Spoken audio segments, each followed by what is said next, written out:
हमने देखा कि हमारी कैसे दिन ब दिन जमीन छीनती जा रही है, और जिस समाज का 60% जमीन था इस देश को बनाने के लिए जिन्होंने जमीन दिया, आज वो एक एक एकड़ जमीन के लिए तरस रहे हैं। के बारे में जाना, 52 57 परगना के बारे में। आज हमारे समाज के ऊपर इतने अत्याचार हो रहे हैं, इतने ज्यादा हम लोग प्रताड़ित हैं कि आज हमारे लोग रोड में मजदूरी करने पर। अगर हमारे समाज को ना बिकने वाली, मजबूत शासन करने वाली अगर समाज बनाना तो हमें क्या मजबूत करना पड़ेगा?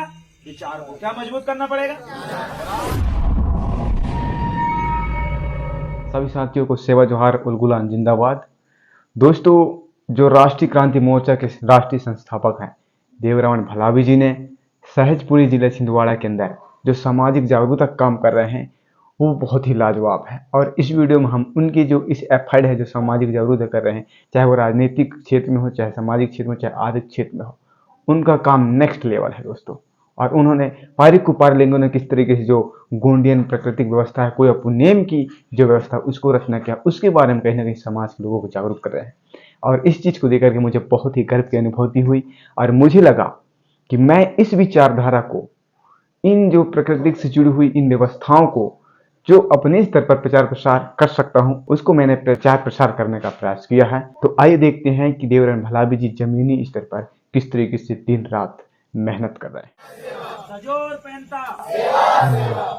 आज 28 अगस्त को ग्राम सहजपुरी पोस्ट सोनाकार जिला छिंदवाड़ा में हमने आदिवासी सामाजिक चिंतन सभा के माध्यम से एक चर्चा हमने यहाँ पर संपन्न किया, जिसमें हमने समाज के हर एक विषयों में चर्चा किया। हमने इतिहास के बारे में जाना, 52 57 परगना के बारे में समझ में आया था। उसमें हमें समझ में आया कि हम जो समाज है, हम जिस समाज से हैं, हमारे समाज के जो मुखिया थे वो इस जिला के, इस प्रदेश के राजा हुआ करते थे। लेकिन आज हमारी समाज के ऊपर इतने अत्याचार हो रहे हैं, इतने ज्यादा हम लोग प्रताड़ित हैं कि आज हमारे लोग रोड में मजदूरी करने पर बेबस है क्या नहीं? तो आज मैंने आपको कुछ विचार ऐसे बताया जो आपको पता नहीं था। सही बात है। पीछे बैनर में लिखा है, ना बिकने वाली समाज विचारों से खड़ी होती है। अगर हमारे समाज को ना बिकने वाली, मजबूत शासन करने वाली अगर समाज बनाना तो हमें क्या मजबूत करना पड़ेगा? विचारों को क्या मजबूत करना पड़ेगा? विचारों को। आज मैंने आप सभी के समक्ष मेरे अपने विचार रखा। उन विचारों में बहुत सारी घटनाओं को हमने जाने और देखे कि हमारे लोगों को किस प्रकार से मारा जा रहा है। हमने देखा कि हमारे बच्चे किस प्रकार से अशिक्षा के शिकार हो रहे हैं। हमने देखा कि हमारी कैसे दिन ब दिन जमीन छीनती जा रही है, और जिस समाज का 60% जमीन था इस देश को बनाने के लिए जिन्होंने जमीन दिया, आज बहुत एक एक एकड़ जमीन के लिए तरस रहे हैं और तड़प रहे हैं। हमने देखा हमारे समाज की वो माताएं, वो बहनें जिनको बढ़िया हॉस्पिटल में सुविधा नहीं मिल पा रही है। हमने देखा कि हमारे समाज के युवाओं को बेहतरीन रोजगार नहीं मिल पा रहा है। हमने देखा कि हमारे नाम पे इतने बजट आते हैं, सरकार इतना पैसा पहुंचाती है, लेकिन वो पैसा खर्च नहीं होता। हमारे साथ इतने सालों में विकास की जगह क्या हुआ है? विनाश। क्या हुआ है? ये सारी चीजें हमने देखा। और फिर हमने देखा कि हमारी ये समस्या की आखिरकार जन्म कैसे हुआ, ये समस्या का कारण क्या था। तो हमने दान, मतदान और सम्मान, इन 3 चीजों के बारे में हमने देखा कि आखिर क्या कारण दूसरों को दिया। ये जो समाज है अन्याय, अत्याचार और शोषण की शिकार हुई है। हमने इन तमाम विषयों को लेकर जाना। आज मेरे समक्ष ग्राम सहजपुरी के सामने मातृ शक्ति भी बैठे हुए हैं, हमारे बुजुर्ग भी बैठे हुए हैं, और युवा शक्ति भी बैठे हुए। और हमने यहाँ पर नारी शक्तियों की एक मजबूत टीम और युवा शक्ति की एक मजबूत टीम हमने तैयार किया है। और आज ये रेडी करके हम अपने समाज को मजबूत करना चाहते हैं। हम अपने समाज को एक संगठित समाज का निर्माण हम करने के लिए यहाँ पर आए हैं। और हमें आशा और विश्वास है कि मेरी समाज एकत्रित होकर अपने साथ हो रहे अन्याय अत्याचार के खिलाफ लड़ेगी और अपने जल जंगल जमीन बचाने के लिए लड़ेगी। तैयार है?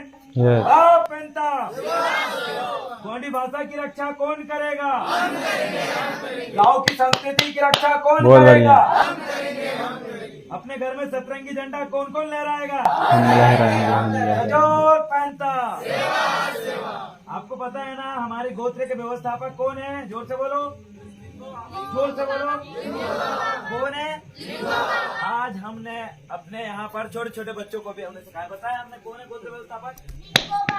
बहुत बड़ी चीज है, क्योंकि हर समाज अपने समाज के बच्चों को, और हर समाज बचपन से ही अपने समाज के बच्चों की सारी चीजें सिखाती है। लेकिन हमारे समाज भी एक नई पहल हम शुरू कर रहे हैं। इस समिति के माध्यम से हमें आशा और विश्वास है जितनी भी नारी शक्तियां जुड़ी है, आप सक्रिय रहेंगे। हर हफ्ता या महीने में एक बार जरूर बैठक करेंगे और अपने समाज के ऊपर जब भी कुछ गलत हो तो ऐसी सभा के माध्यम से हम निर्णय लेंगे। तैयार है? और इतना कहकर आज के इस वीडियो को हम यही वाइंड अप करेंगे और अंत में नारा लगाएंगे, मैं बोलूंगा, बच्चे बच्चे को सिखाना है, आपको बोलना है आदिवासी को बचाना है। बच्चे बच्चे को सिखाना है, बच्चे बच्चे को सिखाना है, इसलिए बचाना है क्योंकि फर्जी जाति प्रमाण पत्र हमारे नाम पे बन रहे हैं, फर्जी लोग हमारे नाम पे नौकरियां कर रहे हैं, इसलिए हमें आदिवासी बचाना है। मैं बोलूंगा सरकार देश की चालाक है और आपको बोलना है आदिवासी देश का मालक है। आपको क्या बोलना है? आदिवासी देश का मालक है। सरकार देश की चालक है, सरकार देश की चालक है, सरकार देश की चालक है। सरकार सिर्फ इस देश की चालक है लेकिन आदिवासी इस देश का मालक है और हम मालक हैं और अपनी मालिकियत को याद करते हुए हम काम करेंगे। जय सेवा, जय गौंडमाना, जय बड़ा देव, जय बड़ा देव। तो साथियों, जैसे कि आपने देखा कि किस तरीके से देवरावन भला भी जी दिन रात मेहनत कर रहे हैं अपने इस आदिवासी समाज को जगाने के लिए, चाहे वो आर्थिक हो, राजनीतिक हो, किसी भी क्षेत्र में हो। और निश्चित रूप से हम सबको अपने अपने स्तर पर इस तरीके से प्रयास करना चाहिए ताकि हमारा समाज जागरूक हो सके, अपने अधिकारों को जान सके, अपने अधिकारों के लिए लड़ सके और न्याय प्रत्याशियों के खिलाफ आवाज उठा सके। तो दोस्तों, इस वीडियो को आप कोशिश करिए कि ज़्यादा से ज़्यादा लोगों तक शेयर कीजिए, अपने सोशल मीडिया प्लेटफॉर्म कहीं भी हो। इसको शेयर करने से बिल्कुल भी आनाकानी मत कीजिए। तो इसी के साथ हम इस वीडियो को यहीं पे वाइंड अप करते हैं। तब तक आप सभी को फिर से जोहार, उल गुलान जिंदाबाद।